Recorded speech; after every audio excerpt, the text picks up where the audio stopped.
I have been a part of that and feel quite fortunate to have been so.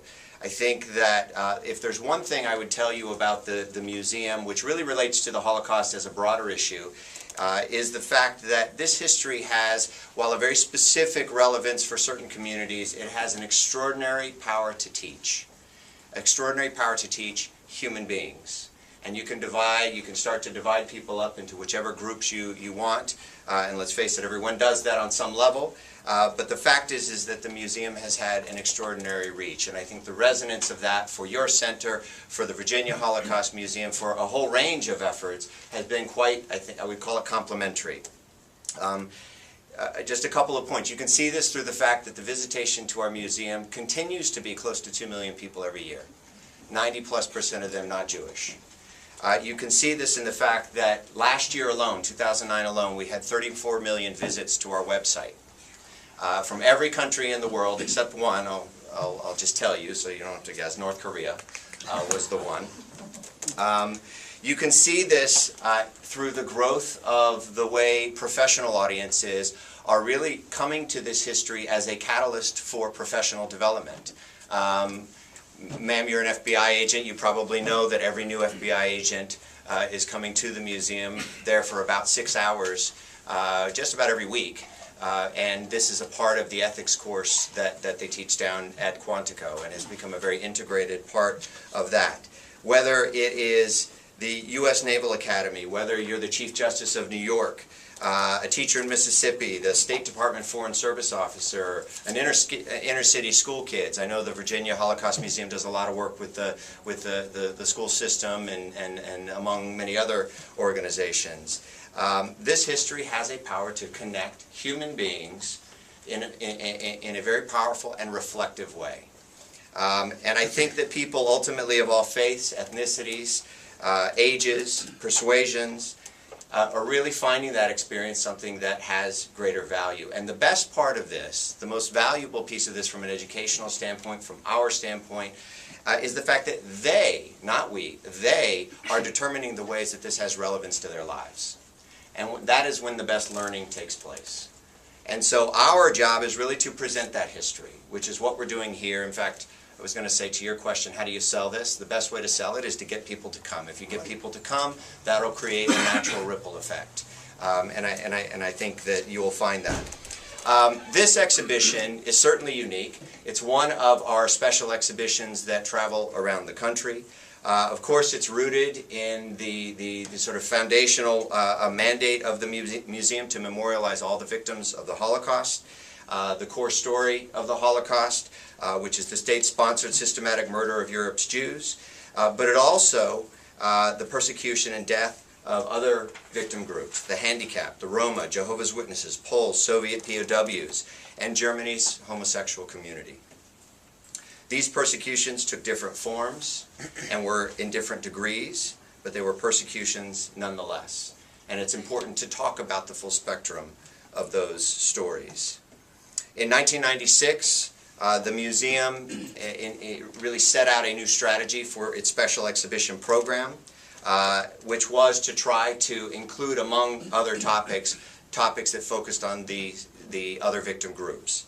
And for a number of reasons, homosexuals were the starting point for that series of exhibitions.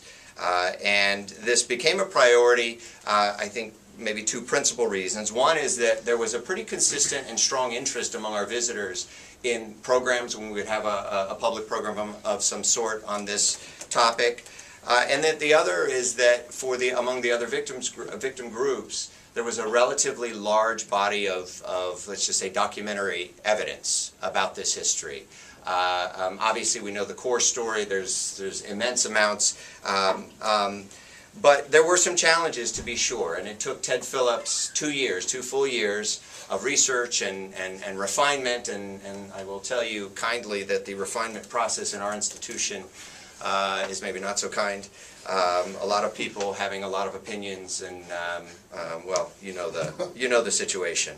But this was something that helps to get these exhibitions to the level of quality that they are. And he specifically mentioned to me the fact that while there are a fair number of exhibitions that relate to this, we had many in our collections, primarily photographs.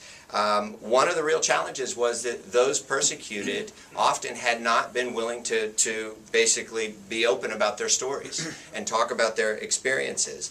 And he said it was really a reluctance because the stigma attached to homosexuality and the fact that that was reinforced by the continued persecution based on the 1935 Nazi law against homosexuality. And the fact that that was basically prosecuted in the decades following the Holocaust.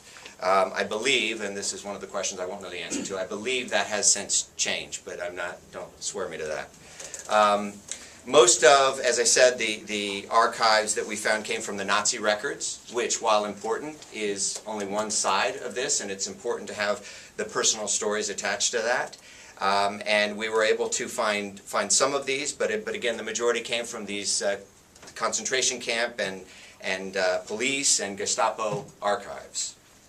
And these provide a snapshot, but again, they only provide a snapshot of when the victims actually met the legal system. It didn't provide a snapshot of the life of these people before they were incarcerated or even after the Nazi period. So what's the result? The result is, and all credit to Greg for the installation, but the result is an exhibition that really focuses in on this subject in a way that has not been done ever before. It is the most complete exhibition on this subject for an American audience, certainly. Jim mentioned that it's been to 33 venues. This is the 33rd venue in 22 states since 2002. And some couple 100,000, 200,000 people or so have seen it, which is a terrific statistic in terms of the impact that an exhibition like this can have, and the kind of impact we want to have by virtue of the auspices of this community center and the others where it has been.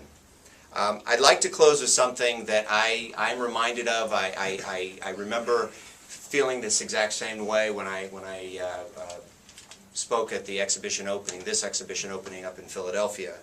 And that is a realization and a reminder that the language of hatred and discrimination hasn't really changed very much.